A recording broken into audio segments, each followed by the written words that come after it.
두 번째 질문입니다. 중국의 대운하는 왜 만들어졌나요? 대운하, 혹시 얘기 들어본 적 있으신가요? 그 대운하의 건설과 관련된 왕조, 바로 수라는 왕조와 관련되는데요.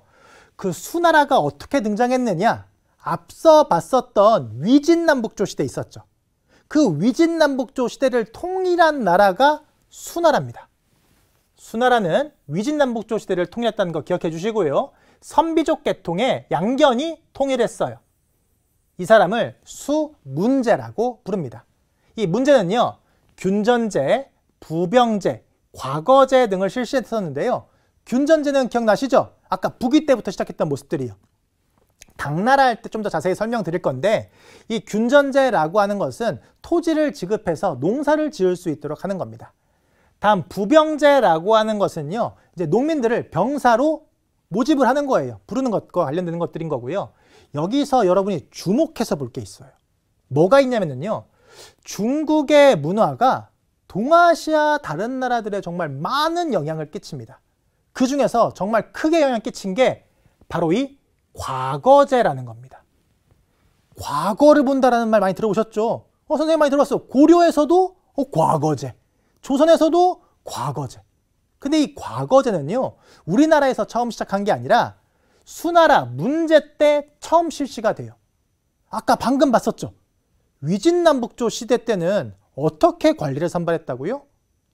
구품중정제.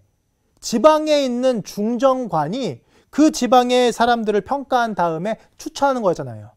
그러다 보니까 무슨 문제가 있냐면은 그 지방의 유력자들, 특히 호족의 자제들이 그렇죠? 추천되는 그런 경향이 있었습니다. 그러다 보니 문벌귀족이 형성되는 그게 나섰죠. 근데 만약에 과거 시험 본다고 쳐봐요. 그럼 어떻게 될까요? 능력이 없으면 통과할 수가 없게 되는 거죠. 그렇게 바꾼 게 바로 과거제인데, 이 과거제가 수대부터 실시되기 시작해서 그 위에 쭉 시행되는 거죠. 언제 과거제가 처음 시작되었다고요? 수나라 때요. 이 수나라의 과거제가 이제 고려에도 영향을 주고 조선에도 영향을 주게 되는 겁니다. 다음 양제를 보도록 하겠습니다. 양제 때는 대운하를 건설했다고 되어 있는데요. 대운하, 원래 물이 흐르지 않는 곳을요, 땅을 파서 물이 흐르게 만드는 거예요. 그럼 이런 생각 드는 거죠. 아까 질문처럼. 아니, 왜 땅을 판대? 이런 생각 들잖아요. 지도를 통해서 한번 그 이유를 한번 보도록 하겠습니다. 지도 한번 자세히 봐볼게요. 지도를 보면은요, 수나라 때 수도는요, 대흥성이에요. 그게 바로 이쪽 지역이거든요. 여기가 바로 정치의 중심지가 되겠죠.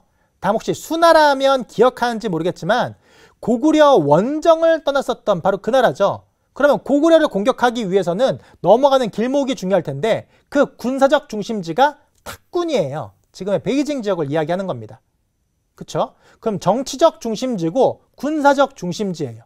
그러면은 이 지역에서 생산되는 게 맞냐? 아니에요.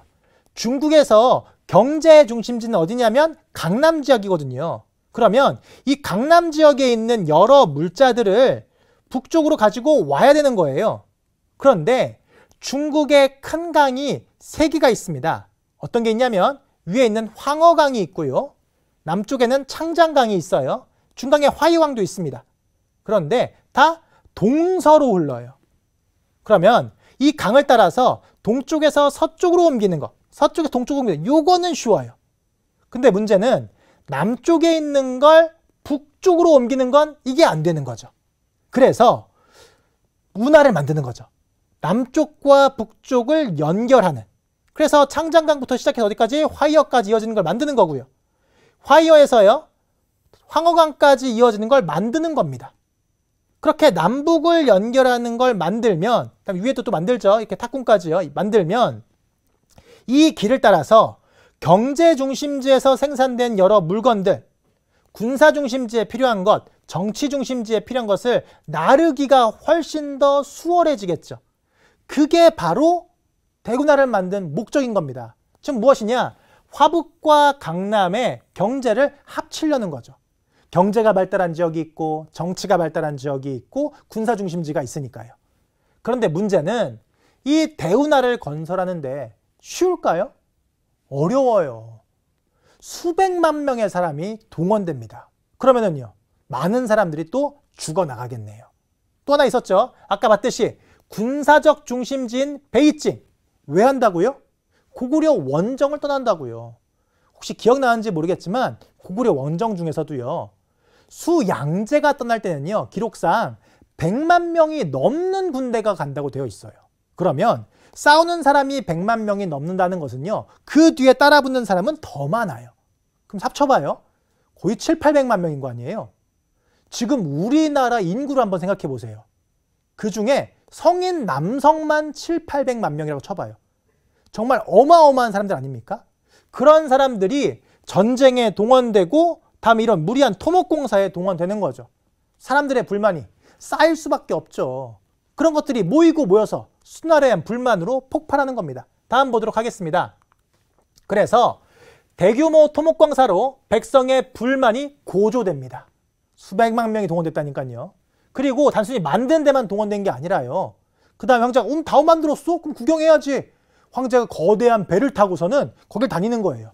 그걸 끌고 가는 사람들도 있겠죠.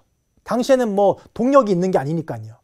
또 하나, 사람들이 지나갈 때 먹을 것도 내야 되겠죠. 엄청 힘든 겁니다. 근데 아까 무리한 고구려 원정 말씀드렸습니다. 그러다 보니 수나라에 불만이 많이 쌓이게 되고 결국 농민 봉기로 인해서 금방 멸망하고 만 겁니다. 하지만 수나라면 강남과 화북을 잇는 대운하, 남북을 잇는 대운하를 건설했던 점이 특징으로 남아 있습니다. 수나라의 특징 잘 정리해 주시기 바랍니다. 그럼 지금까지 배운 내용 강쌤의 Q&A로 다시 한 번 더 정리해 보겠습니다.